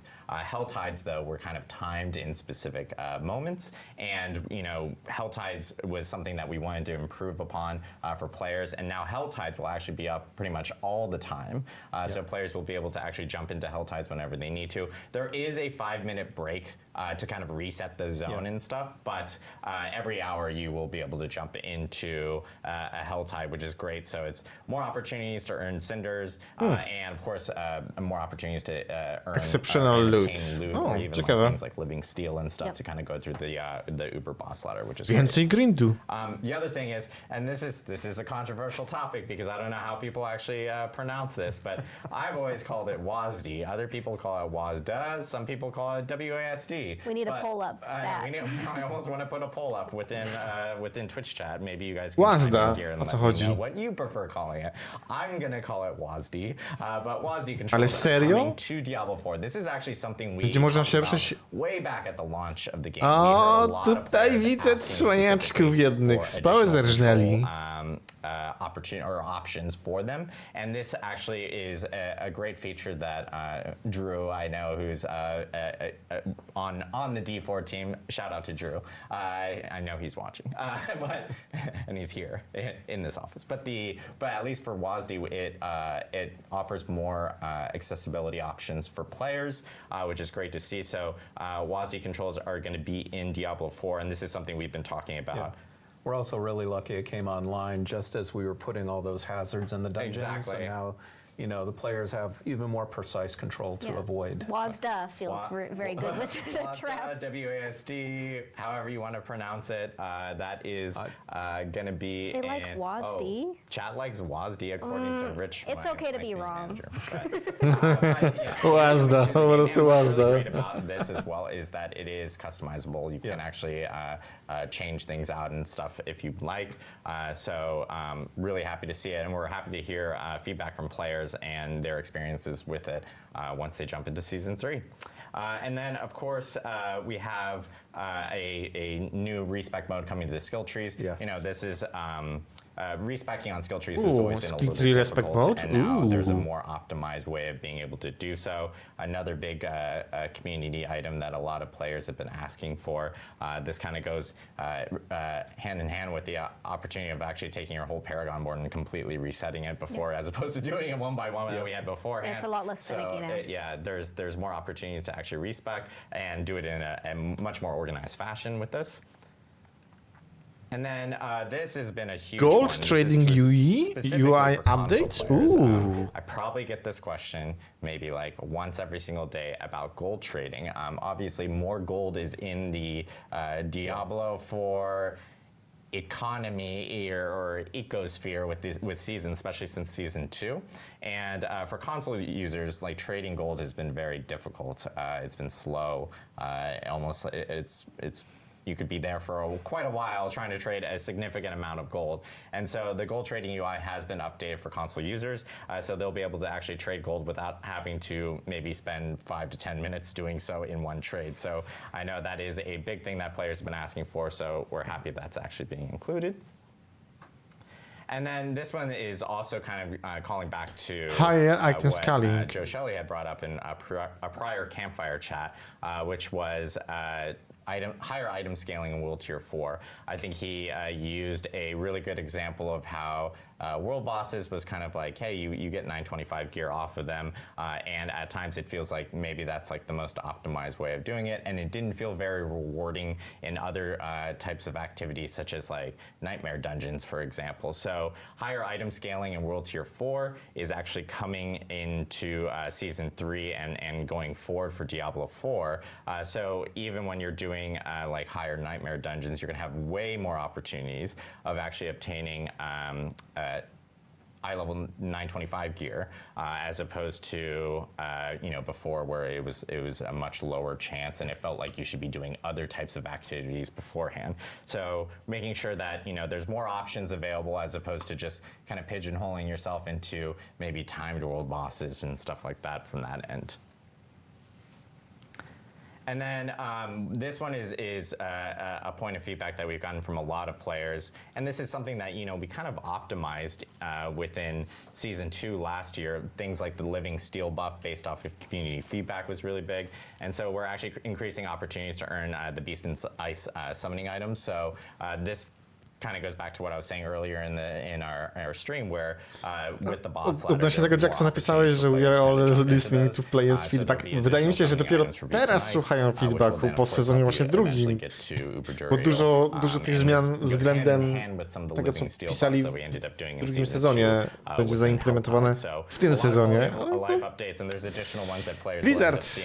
Within the patch notes that will be releasing tomorrow, so you should potrzebujemy większych liczb jak Diablo 3, a to już zapowiedzieli. Będziesz więcej damage'a zadawał, większe liczby. All the items that even Adam Jackson was talking about earlier. Now we come to the part where I always More mess up power. names. But actually, before we do that, I'm breaking order. Our wonderful production group here is going to be like, "What's wrong with you, Adam?" One thing I did want to call out is we actually have a new promo for Twitch starting with Season 3, and that is our Support a Streamer promo.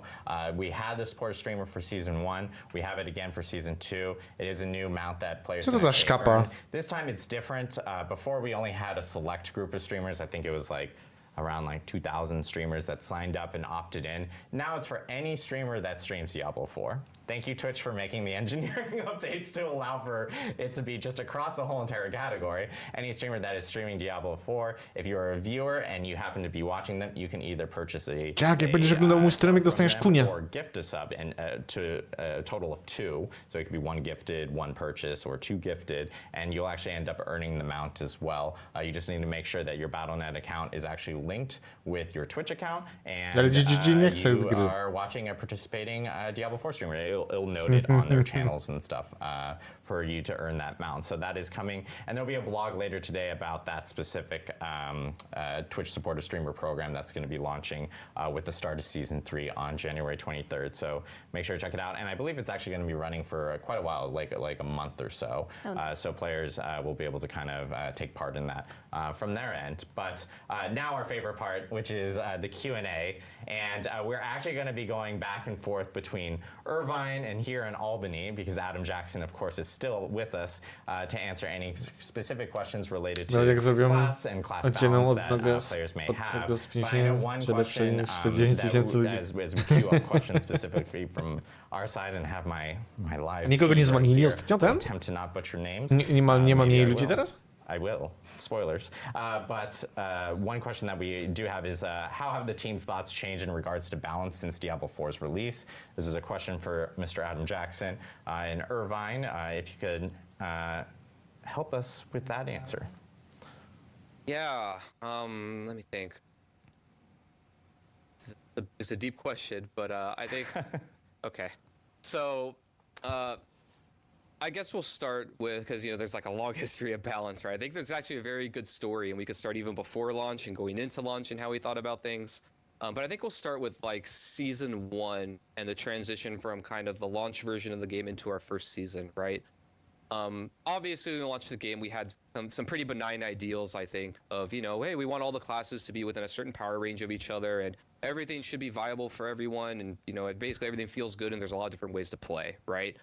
And then one of the issues that we ran into this season 1 that I think is interesting to talk about is we realized that in our quest to make items and item stats really fun and powerful and interesting, we had over budgeted on quite a few of them.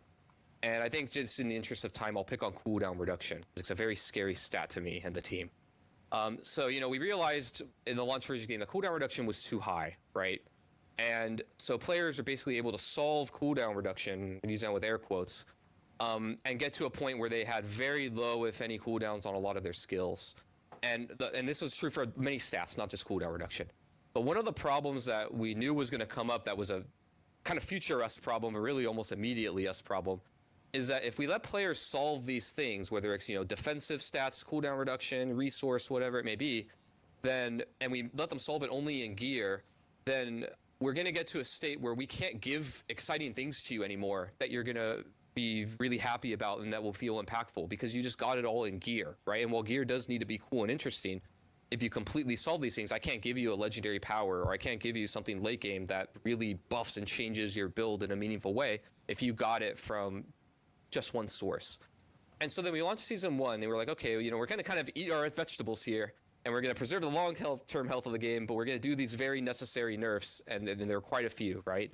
And even at the time we did this, we knew, we tried to mix in a bunch of buffs and, try and make it feel good, but we just didn't hit the mark, right? We kind of failed in that endeavor. We did, do the necessary things to bring the game in a long-term healthy state, but it came at the cost of player fun and player sentiment. And so you went from, the beginning preseason to season 1, and the game overall just got quite a bit less fun because you were just less powerful and you weren't compensated enough from the player point of view. And so we kind of learned a lesson there of like, we need to be a little bit more thoughtful and careful of when we roll out these things and how we roll them out, and then also how we communicate it, right? Because we didn't really tell people the intricacies of these problems. We just came out with a patch and let you figure it out, and that didn't go too well, right? So then in season 2 came around, and we did a big combat math update to the game. We were kind of a little worried because we had to kind of thread this needle of, we also were nerfing player power because we changed a lot of multiplicative synergies to be additive, but we wanted to do it in a way where you felt more powerful and it felt more fun and fair. So we had to do a lot of more work on the monster side and balance monsters to the new expected player power when, vulnerable is not always multiplicative and all of these other crazy things going on. And I think we threaded that needle really well. A little bit to my surprise, I'll be honest. I was a little scared going into it because it's just such a big update, right? And then we also decided during season 2, when it came to balance, that instead of trying to, nerf and whack-a-mole things that are really strong and immediately take them away, because it's not supposed to be that way, we just kind of let it ride. And so that's why you saw things like, Ball Lightning, Hoda Barb, the Druid, Poison Druid, Rogue combo, like many classes had just something that was kind of crazy. And we just let it go. But even now, towards the end of season 2, we're seeing that, some people are starting to be a little upset, like, hey, these same builds are just killing everything. And if I want to do the really hard content, I have to be one of these things because that's the only thing that works. And obviously, we don't want that to be the future of the game forever. And so now we're trying to come up with a more balanced approach of how we see these things. And that's why, again, I was saying kind of in my presentation, we're thinking a lot of, how often do we update actually really matters, I think, from your point of view as a player, because that determines how long you are safe to do something that feels crazy and awesome and powerful. But then also how we update the game matters as well, of like, hey, are we okay with, 1 or 2 things being really strong for a while, or what is the range that something can be too strong before we consider it a problem? That's another subject that maybe I'd like to go into in the future, or more in depth in the future. No, but trzymaj się, Magnum, I think trzymaj that kind się. of answers the question. It's already a little long-winded, so I'll leave it there. All good. No, I appreciate it, Adam. And so we're going to go through some additional questions that might be going back to Adam, but I know one question that we at least have gotten regarding season 3 is, this is from Ice Vixen. I'm attempting. What about group play in vaults? How does that specifically work? Because obviously there's like the warding buff and everything. How do rewards kind of associate with that? Right, so you are able to group up and play through a vault. And yeah, it behaves pretty much like any other Nightmare dungeon. And so, you know, there are instances where if you leave the dungeon, you will lose the buff. So we're trying to avoid some cases where players might try to cheat their way to the end. Yeah. But overall, you know, we're trying to be as supportive as possible for group play. Awesome, makes sense. And then I know this is a question back for Adam, a popular question regarding minion builds and plans for minion builds. I know this one has been brought up in chat quite often. What are the plans for like maybe Necromancer or Druid minion build specifically? Yeah, I definitely don't get asked this all the time. So let me think. So we know the feedback that people want minion builds to be kind of more impactful, and these are now, I'm kind of going into my opinion, but I think a lot of that feedback comes from a combination of, you know, they don't feel necessarily maybe as powerful as other builds, which we can and we do. And if you've noticed in our past patches, we've consistently been number buffing minion builds, and even this patch does have some number buffs in that realm. But I think a more complicated, difficult problem to solve is kind of the relationship between the player and the minion, and making the minions feel really cool and awesome, and your investment into them really pay off in a way that is kind of more visceral. That is a harder problem to solve that requires it's in my mind, and I'm not promising anything, but you know, these are things like, you know, rethinking of how the Book of the Dead upgrades work, and that relationship between sacrificing and minion upgrades, and really trying to make them do more visually, I think, cool and awesome things, and maybe more reacting to you, and so you feel like they're doing a lot more on their own a little bit. That's kind of the direction that we think. We don't have anything to announce right now as far as that. And Druid Companions, I think, are kind of in a similar vein, even though they don't have quite the same support in fantasy that Necromancer does, because they don't have a Book of the Dead, for example. But I think players really just want this visceral feeling, like I've got my gain with me, and we're all going and messing with stuff. So, you know, we're doing number buffs now. It is a thing that we are looking at. I don't have any promises of when, because again, this is something that I think is a little more difficult to tackle, and we have other things that we're tackling that are, you know, a little more difficult coming in the near future. But it is something that we know of, and that will definitely be coming. I just don't know when. Awesome, I appreciate it. A question related to Uber uniques on Uber vaults. Is that something that players can find there, or like what can they find in that specifically? So Uber uniques are still the domain of Duriel at this point. That's going to be your best shot for getting Uber uniques. But we still wanted to make the Uber vault rewarding, and so for the Seneschal construct, we've actually created several unique tuning stones, which really we haven't given away too much information about, but defeating Uber Malphus is going to be the only way to earn those. Awesome. Yeah. So players will be able to get really, really powerful, unique tuning stones specifically from those. And I will spoil it a little bit. We did technically have PC Gamer did a good interview with Sean, and I know it was kind of revealed specifically in one of the shots there. So if people want a sneak peek of what one does, there is an opportunity to actually check it out there. So people can actually see it there. Another question back for Adam. This is another big question within chat. Oh, by the way, Beefcake Monster asked that last question. I forgot names, but this one is actually asked by a lot of people, so just many names specifically. Sure. Snapshotting. Snapshotting is something that kind of appeared, especially as players were going through Abattoir of Zir. Do we have any plans regarding snapshotting and what we might do for that? Yeah, we do have things coming. I don't have anything to announce today. It won't be at the beginning of Season 3, but we do have fixes coming for snapshotting. We're aware of the problem. It came on a little hot at the end of Season 2, but yeah, we've talked about it. We've seen it. We kind of know the intricacies of it, and we'll be taking a look at it in the near future. Awesome, I appreciate it. A question that I've also seen a few times in chat about Zoltan Kuhl, funny enough, do we like encounter Zoltan Kuhl in this? Do not encounter him. He is still dead, no digging up his head this time, but you will hear his voice. We have several lore books that drop throughout the vaults, and generally his presence, and Ayujan speaks of him quite often. Of course, we have to hear Zoltan Kuhl and his wonderful voice of talking down to Zoltan everyone. Kuhl is cool. So that makes perfect sense. I know a question regarding the vault specifically. Is that an area that players can actually maybe potentially level up Paragon glyphs, or is that still something that is tied to Nightmare Dungeons? So the Nightmare versions of Vault should work the same way as Nightmare Dungeons in that respect. Awesome. You should be able to level up your glyphs there too. Awesome. Yeah, I know that a lot of people were hearing about the Nightmare Vaults and they're going like, well, does that serve also the same, like, can I do almost like get both objectives in one type of thing, which you now can? So and that was from Gally055 who asked that question specifically. And then I know a question we have from UN Tanks Up.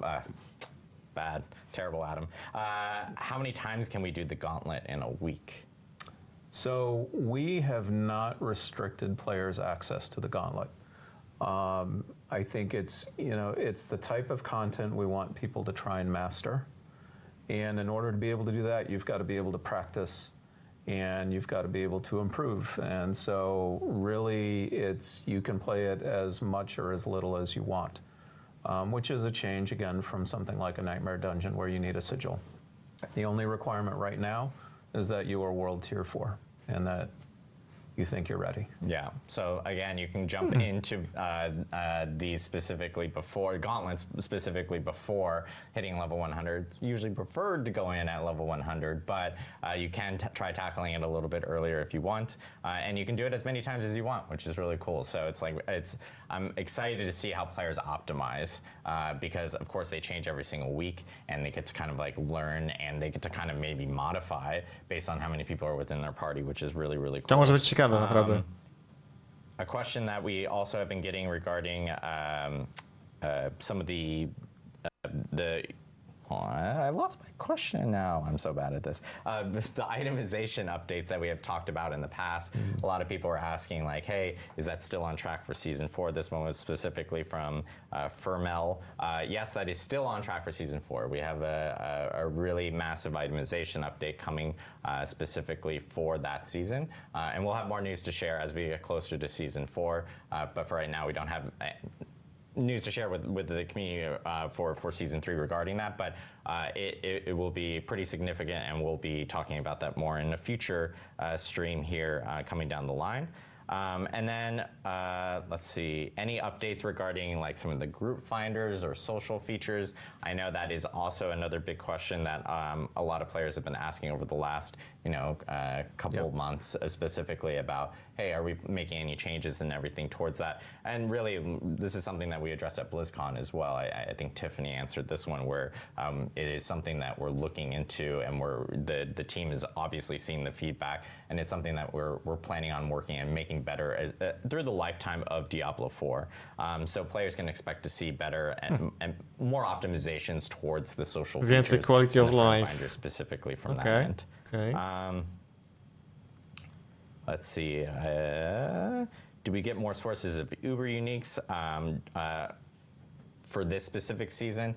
Really, the best way of grabbing Uber uniques is through the boss ladder for sure, through Uber Duriel. And there are more, you can of course find Uber uniques anytime throughout the game. It's just there are higher chances through Uber Duriel, and that is still the same specifically for this season. And there are, of course, now more opportunities to go into that fight now, since we've like amped up a lot of the drops specifically around like Living Steel from season 2 to the Beast of Nice summoning items now with season 3. So players will actually be able to kind of jump into Uber Duriel specifically from that end. Let's see. I know we get a lot of questions about field of view. from players asking like, hey, is there any update of like, are you guys planning on actually increasing the field of view? Right now we don't have any plans towards that. It's just something that we've been hearing a lot from players. There's a lot of work that of course has to go into something like that. But whenever we do have an update, we'll make sure to actually provide that specifically on that end. Codex updates is another big thing because people have been asking about the codex updates. I'm just like kind of shotgunning. I'm seeing like words appear in chat. I'm like, oh yeah, that thing.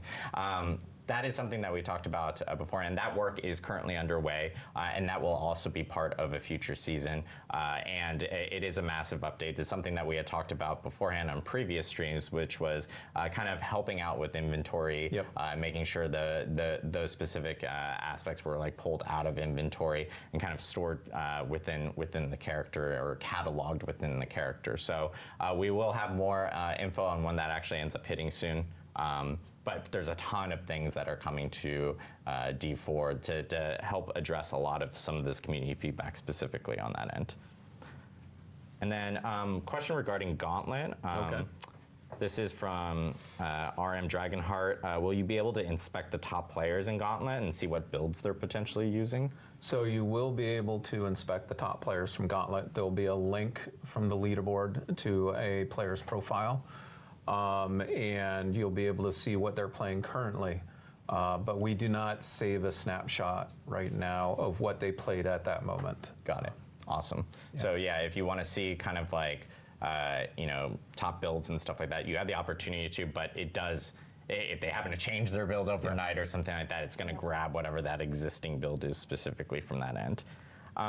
And then I know we've gotten, or this was a question from Max, not TV, regarding Malphus. Do we have any plans of Malphus becoming maybe potentially an endgame boss outside of the season?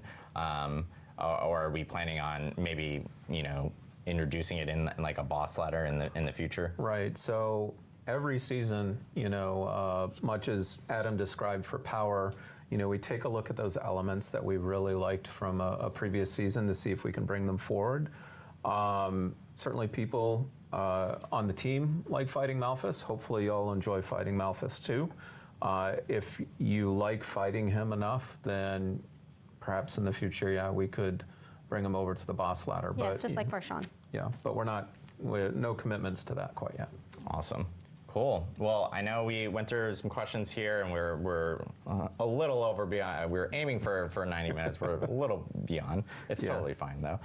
Really appreciate. Yeah, a lot of stuff in season 3. Really appreciate everyone providing questions. And if you have additional questions, of course, make sure to ask them over social media, Reddit, forums. We're always checking those out, and of course we'll try to address them in either future streams or immediately if we can after the stream. Again, patch notes for season 3 and the new 1.3 patch are going to be hitting tomorrow. So make sure to check Diablo4.com specifically for those patch notes. It's a big one. Always a big patch notes when you start off a new season specifically. And we have a lot of other activities that are going on within the Diablo universe. Diablo 3 started their new season just a couple weeks ago. D2, repping D2 today. There we go, D2R. D2, I know we've gotten a lot of questions about when the next ladder will be. We'll have more news on that in February. We don't expect a ladder reset to happen until February, but we'll give you a specific date as we get closer to February. Of course, DI has a ton of new updates as well. They had a big update before the holiday regarding familiars being added to the game, and they've been expanding on that. So there's a ton of stuff coming to the Diablo universe. D4, even earlier this month, we talked about how we will have ray tracing and a lot of those features coming into Diablo 4 here really soon. So players should expect to see that within a future update really soon. So I'm super excited for those items. But lots of stuff within the Diablo universe, and of course, season 3 hitting on January 23rd. I just want to thank Madeline, Dan, Adam Jackson from Irvine. I'm looking forward to flying back and saying hi again, Adam. But I want to thank you guys for of course, joining us on this special developer update live stream for Season 3. And just a heads up for people that are watching, we, our friends at Xbox, are actually doing an Xbox Developer Direct that's going to be starting here really soon. So make sure to check that out on the Xbox channel on Twitch and on YouTube. And of course, we'll be raiding into some of our wonderful Diablo partners on YouTube and Twitch. So make sure to tune into them immediately after the stream. But thank you guys again for tuning in for the developer update for Season the Construct, which is launching on January 23rd. Patch notes tomorrow on Diablo4.com. And yeah, thank you guys from Albany. Really appreciate it. Nice. See you guys in game. Have a good one. Pięknie. Pięknie, pięknie, pięknie. Elegancko. No dużo jakichś zmian zapowiedzieli. Jak wyjdą w praniu, pewnie się przekonamy. Niby tutaj ładnie mówili, że słuchają community i tak dalej. To, co w sumie nie kulało w drugim sezonie, i z czego ludzie się śmiali, no to zamierzają wyciągnąć jakieś niby wnioski i zastosować pewne zmiany, co też opowiadali, więc to też wszystko pewnie wyjdzie w pranku. Między innymi te zapowiedziano te 2 aktualizacje w ciągu sezonu, czyli przy starcie coś tam, pewnie tydzień, 2 tygodnie po starcie i później po środku sezonu, nie? Czyli w połowie, nie? Więc no, zobaczymy, czy tym razem Diablo i ten sezon szykuje bardziej. Mnie ciekawi właśnie te story, które tam jest. Czy będzie dłuższe, czy będzie takie samo, czy może krótsze będzie. Wszystko wyjdzie w praniu. Wszystko wyjdzie w praniu, więc tutaj nie ma co dużo więcej gdybać. 23 styczeń rusza sezonik 3 Diablo. No i zobaczymy, jak to tutaj będzie się zapowiadać.